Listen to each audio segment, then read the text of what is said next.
Hey everyone, welcome back to Take Flight Garage. So this video is going to be a little different. We've got cars and coffee in a couple hours. I'm not going to tell you how soon it is, otherwise you guys are going to think I'm insane. But cars and coffee in a couple hours. And I wanted to do another talking head piece video, but I didn't want to do it just sitting there and talking again because it's kind of getting a little old for everyone, I think. So what we're going to do, because I completely spaced out and didn't wash the car yesterday, we're going to hit this real quick with a waterless wash and then go back over it with some detailing spray.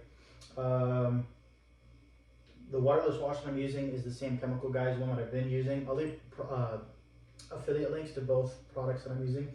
The waterless wash I was almost out of, so it's incredibly diluted. So we're going to see basically just if we can knock this top layer off, not swirl up the paint, down to my last microfiber here. And as we're doing that, I figured I would talk about other cool stuff that I really want to do with the Boxster going forward that's not engine related. Some of the other plans that I kind of had for that car and for this car.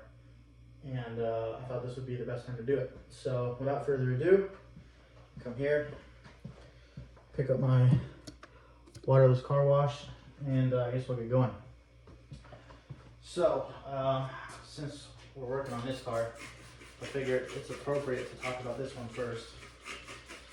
And my philosophy with this car has changed so significantly in the past like 2 years. There was a huge period there where I just did not want to touch anything on this car. And now for whatever reason, I just want to make it absolutely mine and do all kinds of stuff to it, as if we haven't already done all kinds of stuff. But I've always been going back and forth on doing the rear diffuser, the 951 diffuser. I think it looks cool. I have no idea how it would like really benefit the handling. I'm sure not an insignificant amount because Porsche did it.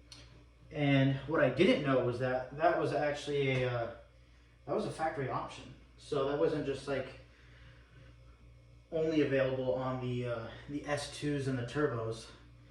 But if you really wanted it, you could option it on an NA car. And that was information that I picked up from the Discord. So shout out to those guys for filling me in on that because I had no idea. So I think 951 diffuser on this thing would look absolutely bitchin'. And what else did I want to do this thing? So I totally spaced out and I forgot that I'm due for emissions this year.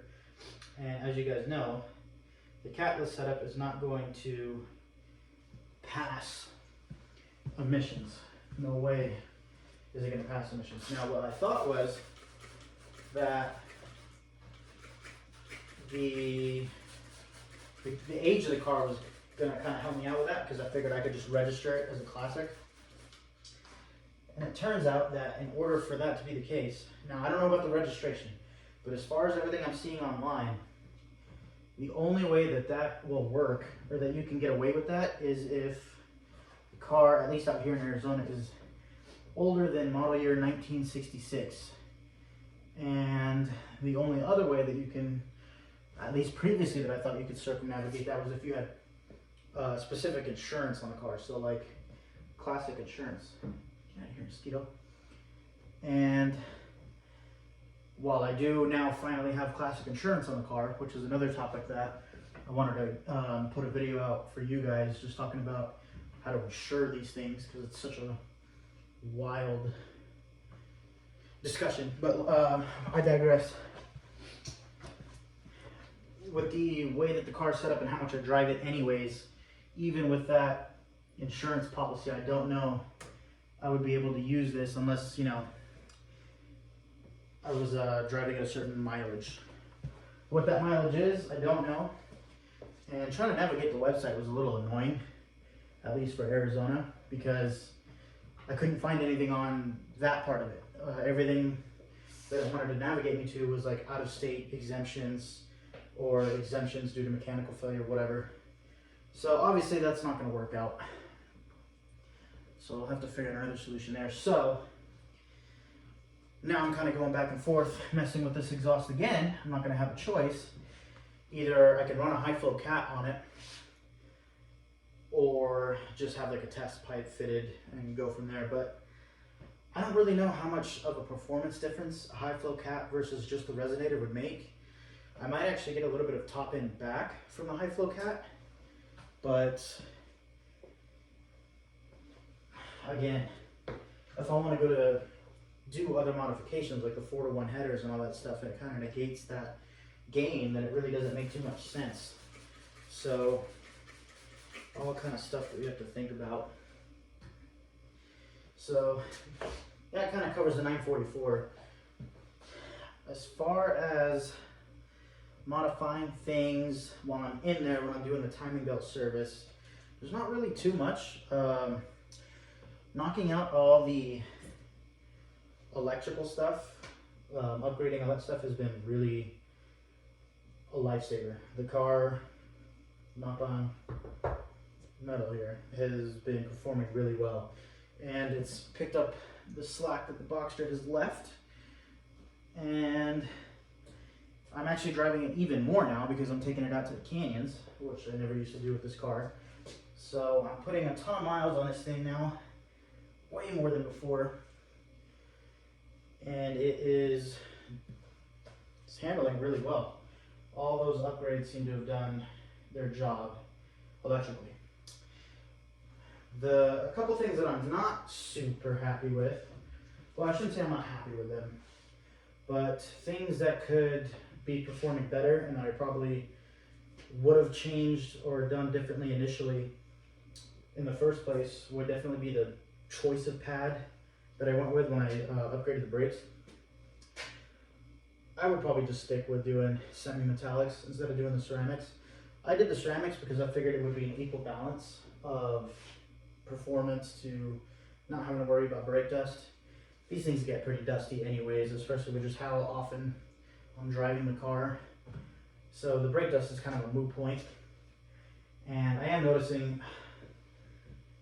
I don't know if it's just fade or what it is, but at least on the runs, I'm noticing that the brake performance isn't exactly what I'd like it to be. And on that note, tires. Tires have also, oh, you guys already know the fiasco that I went with the whole wheel thing, but it is just impossible to find any sort of good tire for 15-inch wheels, any sort of performance tire. So that leaves me with the scenario of bumping to 16s, which I'm not going to do because I've already spent $5 grand on these wheels. So could always go with an aftermarket set just for the canyon days and have those as either just backup wheels or summer wheels, or do at least have the capability to do some like light autocrossing. If I want to do it, I can have the setup that I need to if I want to get into that high performance driving. Problem is I don't really have any tracks close to me, and I don't really want to drive this thing to an autocross, drive it home, do the event, and then need the car to get me where I need to go during the week. That I think would be asking it too much. I mean, Cars and Coffee I go to once a month. In the canyons, same deal really. It's not like I'm going out there every weekend. So we'll kind of see how that goes. Oh, I love this side. But yeah, that's kind of where things are with this. With it about to be super hot during the summer, I'm not super sure that I want to like really rush into working on either of these cars. So what I might do, maybe allow myself this summer to travel, go check out a couple different places, get out of town. I'm getting a little burnt out here. I haven't left in a while. So it'd be nice to go check out Escondido Cars and Coffee in San Diego, run by Mike, or oh yeah, about that. That is definitely on my bucket list. 404 in Encinitas would be a ton of fun. Not too many Porsche Club events that I know are going on. There's a couple community drives, and I think I'm at that point where after I knock out the belts might be time for me to stop being chicken and get out and go do some PCA drives, because that would be a ton of fun. So yeah, I think that's everything with the 944. At the moment, I can't think of too much else. Oh, headers. Still want to do the 4-1 headers. Kind of talked about the new exhaust section though, so I won't reharp it. But headers, brakes, tires, just kind of have to make the best with. Obviously, I need to get better at driving. Anything else in here? We still have those seat covers, but the seat covers I'm actually going to have installed by a buddy from that I met at Cars and Coffee, Mark Laszlo, who works. He does like all the custom interior stuff for Patrick Motorsport out here, which is a super famous shop if you aren't familiar locally. They do all kinds of cool stuff for 911s. So I'm going to leave that to him because I know he's going to do the best job. But again, we just got to figure out timing and finances and all that stuff. But yeah, still plenty left to do on this little 944. And I do want to do a dedicated video just talking about all the modifications and upgrades I've done so far. And we'll do like a price breakdown, all that kind of stuff. But yeah, now that I have some actual lived-in experience with the car, driving it spiritedly and driving it every day, I have that lived-in experience that I feel more comfortable sharing how I feel about all the modifications and stuff like that, and what's worth it and what's not worth it, and what I would change. So, all right, 944 covered. Let's talk a little bit about the Boxster. So as far as the Boxster goes currently, still just kind of taking my time with it, figuring out what to do. I have my game plan in place and I feel really comfortable about it. I've had some time to sit and think about that too. And that seems to be probably the smartest choice. So if you missed that video, long story short, the idea that I have with the Boxster is basically we'll go through, tear down that engine as much as it needs to be torn down, and just kind of go through and see what is actually damaged and replace what's actually damaged, versus, you know, just automatically assuming that's it, it's toast, it needs a whole brand new engine. And so we'll go in with the worst expectations and we will hope for the best. And so for example, let's say all we do need is just an IMS replacement, then great news, we'll just replace the IMS. But if the rod bearings are toast, then we'll just swap out the rod bearings. And if the blocks manage to survive, then we'll just order individual blocks. And that will be kind of the philosophy, versus just spending exorbitant amounts of money all at once.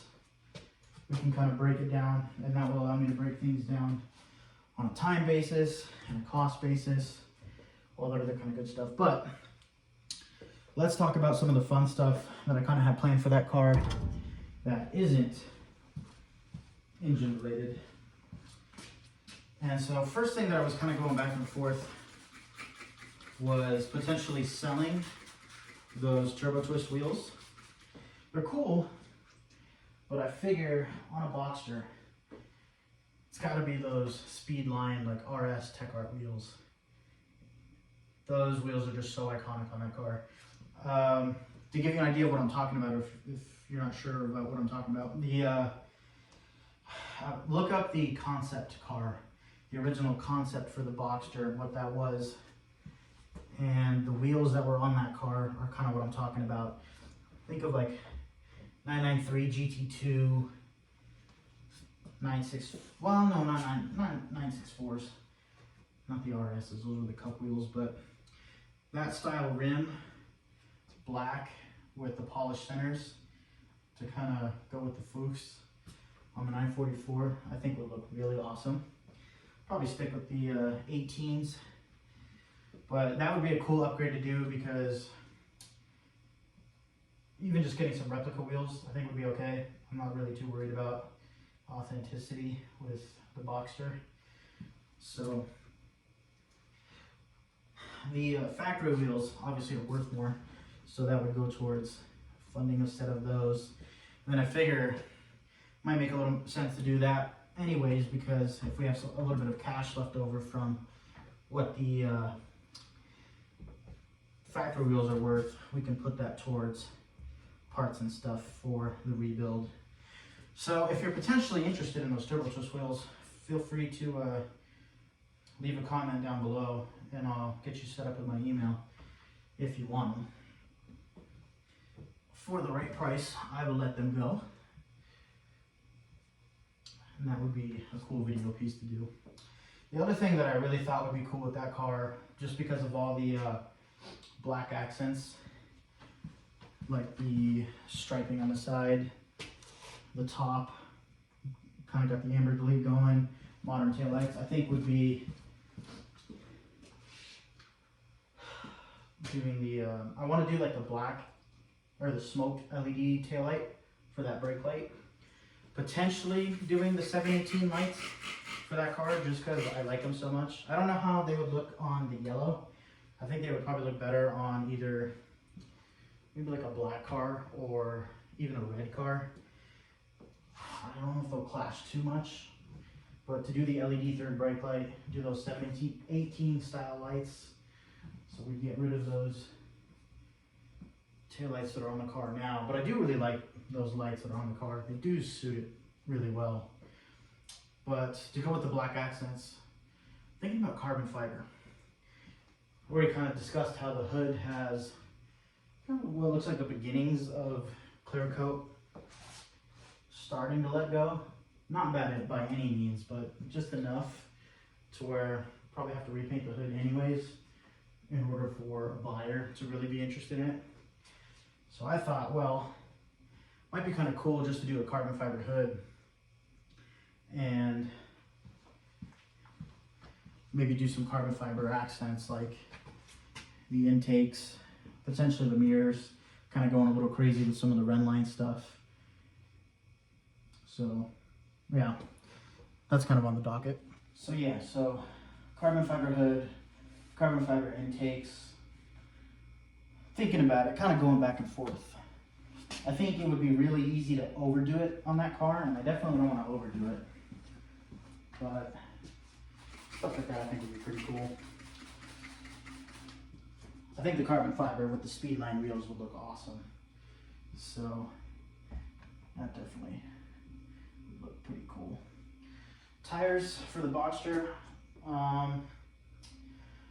I don't know. The cheapest option would be the Hankooks. And, well, I have experience with the Hankooks now, and they're great daily drivable tires.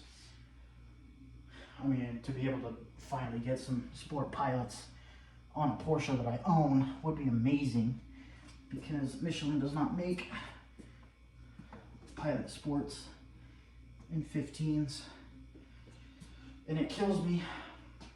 But that would be like the ideal tire. But at the same time, the problem with just going with straight up all out aggressive tires is I do use these cars every day, and so if there's inclement weather or bad weather, I don't want to be like, oh well shoot, I'm now out of a car because I'm just going to be slipping and sliding all over the place.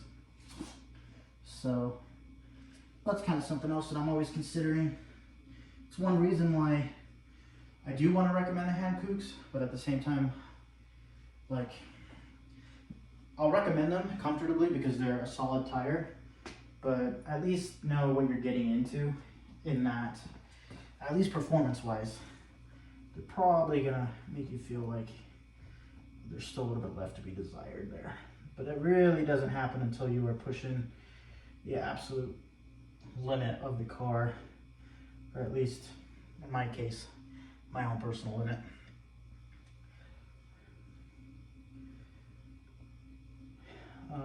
What else for the Boxster? Exhaust. That Circuit Works exhaust sounds freaking insane. That was actually the first modification that I was going to do after knocking out the crank position sensor. And I had a little bit of cash saved up. First thing I was going to do to that car was that Circuit Works exhaust, because it sounds unreal, especially for like 300 bucks. Insane. Sounds so good. And that car, definitely not going to be messing with catalytic converters or headers or any of that stuff. The other thing that I've been going back and forth on would be clear side markers for the front valance on the 944 right here, or front splitter, I should say. Splitter, valance, probably getting it wrong. But I keep going back and forth because, like I said, I feel like it's really easy to kind of overdo it, but we've already gone this far with the rest of the Amber Delete. The only problem is I can't find those things anywhere, and if you do find them, it's like gonna be $200 for just a pair of side markers, which it's a little gnarly. And given my current financial state with both cars, that is definitely on the back burner for a while. I don't know though, I think the clear side markers wouldn't look all that bad. I've seen a couple Guards Red cars with them and they look pretty good. So, no reason to think that they wouldn't look good on my car. Let's see, what other stuff is there to talk about? Oh, it is April. So if you're local to the Phoenix area, the Fountain Hills Car Show is going to be April 19th. So mark your calendars for that. If you're in town, definitely come out to that because that is a really rad event to check out. So I'm excited about that. I'm looking forward to that for sure. I personally didn't register the 944 for the show this year, specifically because last year I just ended up hanging out by the car the whole time. And so this year I really want to take my time and head around and see other people's cars, see other exhibits and all that other kind of stuff, and really check it out and enjoy the rest of the show. Not that I didn't have a blast last year when I did it, and I definitely will do it again, but this year, yeah, I figured it would just be a little bit less of a headache to... I'll still take the car out there, but it just won't be part of the show itself. And don't worry, I'm still planning on making a donation in the same amount that it would have been to register the car for Phoenix Children's Hospital. But there you go, there's the first pass. This was just super diluted water with splash. Doesn't look too bad. So now we're gonna hit it with some of this quick detailer, and then I'll go through and I'll do the glass and stuff. And for not washing the car, that's not bad. Might get away with it looking presentable. So before we keep going here, the real test is going to be, see how much dirt we picked up. It's all in the microfiber that we lifted off the paint. The real test of seeing how safe this is when we do the quick detailer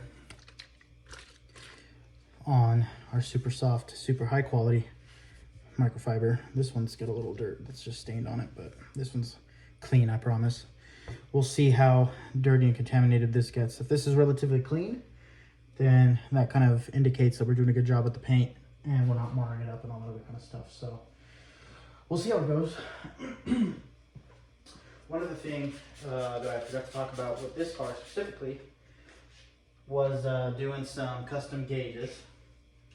Because I've had one of my LEDs in the dash go out for like the second time, and I'm just kind of over it. So I think what I'd like to do is fully commit finally to a set of speed hut gauges.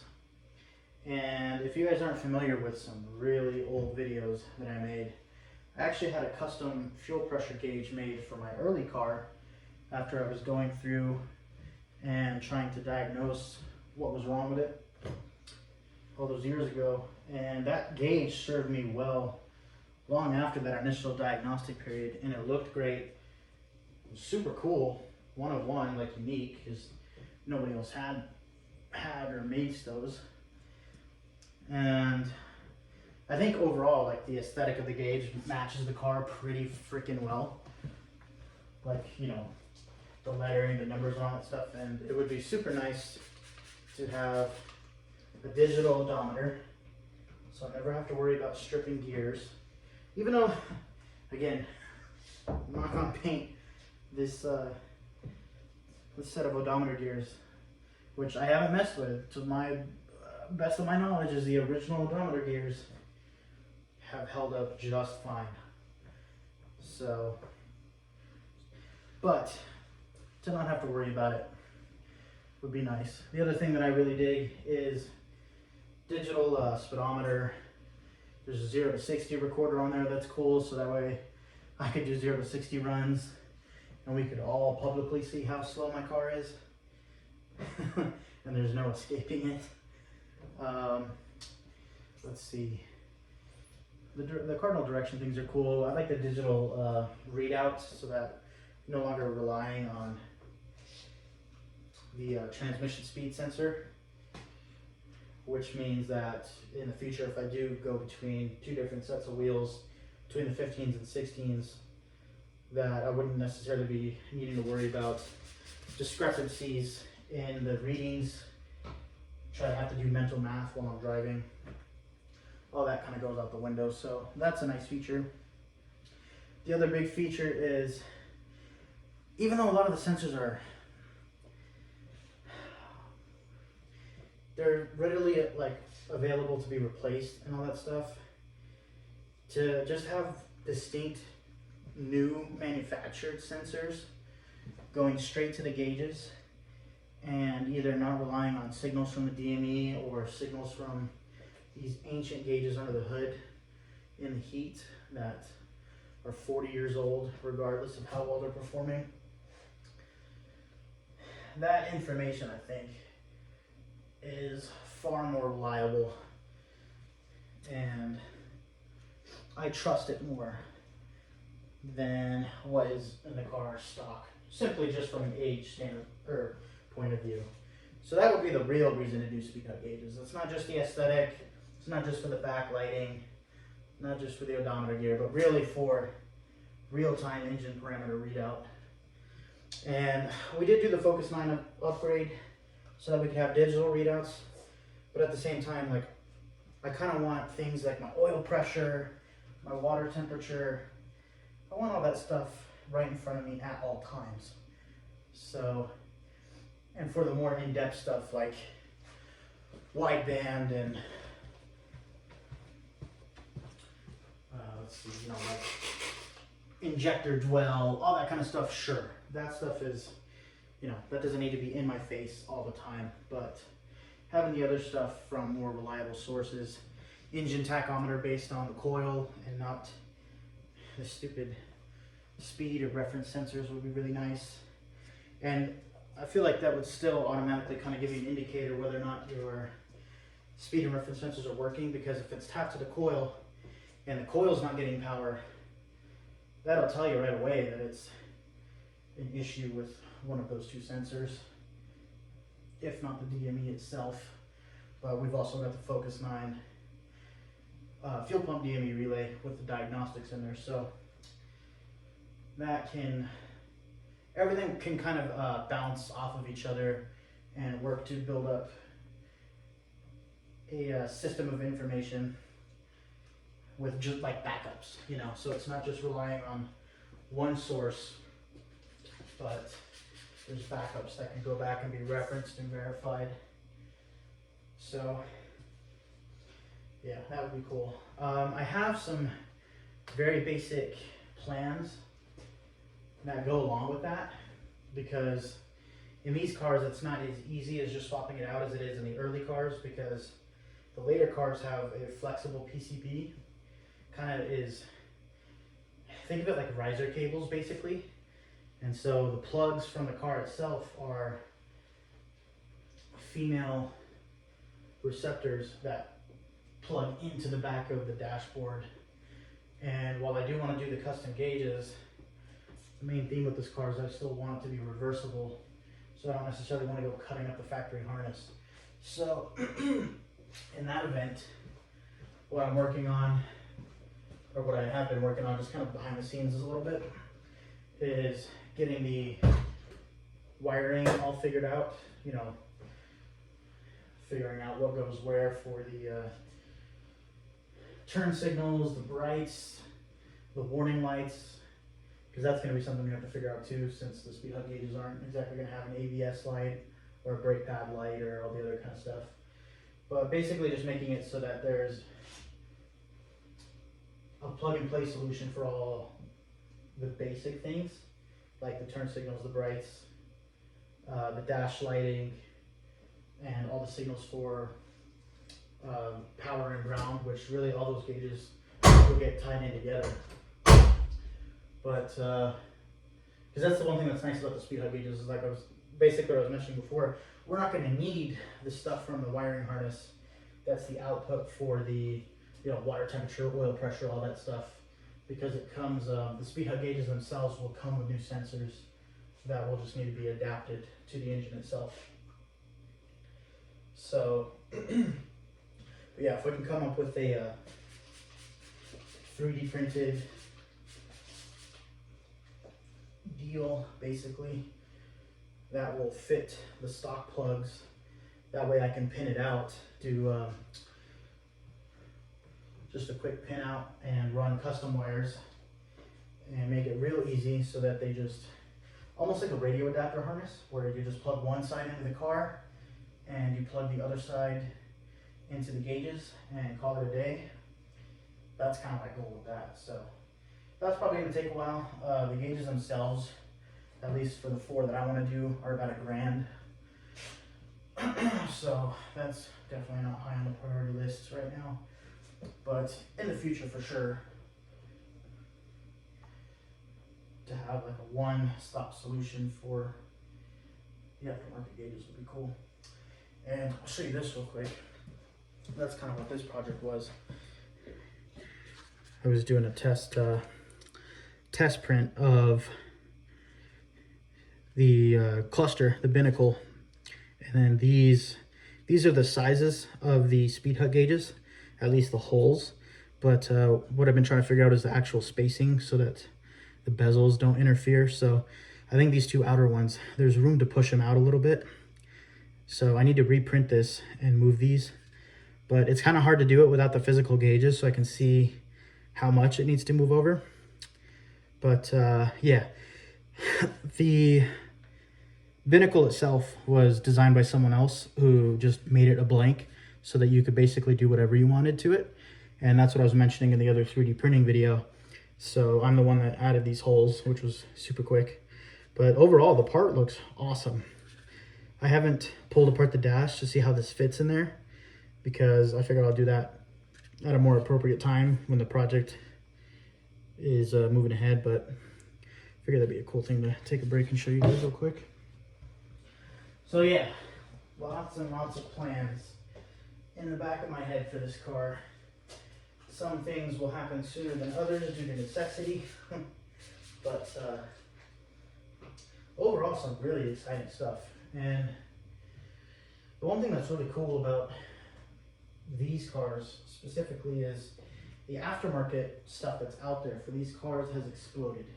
Like, if you're young and you're just getting into 944s, you have no idea how lucky you are at this point in time with all the aftermarket support that there is. So that's really cool. Can't wait to see more products come out for these things and see what people can come up with. So, okay, I think I'm all out of yapping. The car is just about done. I'm gonna go ahead and finish these last couple of panels, and then I'll do a final walk around. We'll show you guys how the car turned out. So that's it. So before I go here, we'll show you a comparison. This is the waterless wash, and we did wheels and tires with this guy. And check it out. This, oh, mosquitoes in my face. That is with the quick detailer. So that did pretty well. This side is glass only, and this was primarily the back glass. I didn't even spray any of the waterless wash on that or the quick detail or any of that. I just dusted it off basically. But the front of this pretty much was able to do the whole car without moving around too much dirt. So let's see how the car looks. All right, so here she is. She looks freaking good, especially for not washing the car. Looks great. Definitely cars and coffee acceptable for sure. So let's get low here. Let's do the side panel test. Get that low angle incidence. Oh yeah, man, you can't even tell what color the car is. Awesome.